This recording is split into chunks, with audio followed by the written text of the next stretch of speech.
Hi, இன்றைக்கி என்னோட டே 4 of weight loss சேலஞ்சில் இருக்கிறோம். மார்னிங் எழுந்தோடனே ஃப்ரெஷ்அப் ஆகிட்டு 1 ஸ்பூன் ஆஃப் கீ எடுத்துக்கிட்டேன் அண்ட் கொஞ்சம் நேரம் கழிச்சு லைட்டாக வார்மாக இருக்கிற மாதிரியான வாட்டர் எடுத்துக்கிட்டேன். இன்றைக்கி எங்கள் வீட்டில் வந்து கூழ் ஊற்றுறாங்க. அதனால் மார்னிங் வந்து பிரேக்ஃபாஸ்ட் வந்து ரொம்பவே லேட்டாக தான் எடுத்துக்கிட்டேன். ஸோ அதுக்கு முன்னாடி 2 வாழைப்பழமும் ஒரு கொய்யா பழமும் எடுத்துக்கிட்டேன்.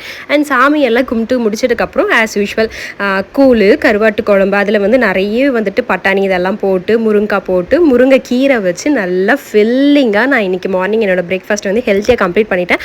அண்ட் நான் என்னோட விட்டமின் டேப்லெட்டும் கண்டினியூ பண்ணிட்டு இருக்கேன் ஆஸ் ஏ டாக்டர் ப்ரிஸ்கிரைப் பண்ணதுனால. ஸோ இப்போ எனக்கு 4 மந்த் போஸ்ட்மார்ட்டமில் நான் இருக்கிறேன். ஸோ என்னோட டேப்லெட்டு நான் கண்டினியூ பண்ணிட்டு தான் வரேன். அண்ட் மதியம் ஆஃப்டர்நூனுக்கு பார்த்தீங்கன்னா நல்லா ஃபுல்லாக ரைஸை கொஞ்சமாக வச்சுக்கிட்டு மட்டன் சிக்கன் சூப்பராக எடுத்துக்கிட்டேன்.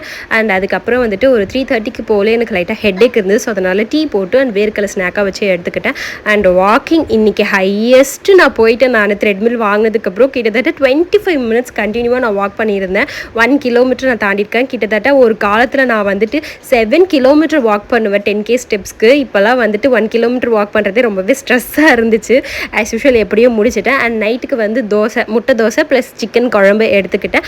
அண்ட் வாட்டர் இன்டேக் வந்து எப்போவுமே ஃபுட்டு எடுத்துக்கிட்டு ஒரு 1/2 hour கழிச்சு தண்ணி குடிங்க. அண்ட் அதுக்கப்புறம் 1 கிளாஸ் வார்ம் வாட்டர் எடுத்து அதுக்கப்புறம் கொஞ்சம் நெஞ்சு கரைச்சலாக இருந்ததுனால லெமன் போட்டு உப்பு போட்டு எடுத்துக்கிட்டேன். அவ்வளோதான். இந்த மாதிரி யூஸ்ஃபுல்லான டிப்ஸ்க்கு கண்டிப்பாக நம்ம மறக்காமல் ஃபாலோ பண்ணிக்கோங்க.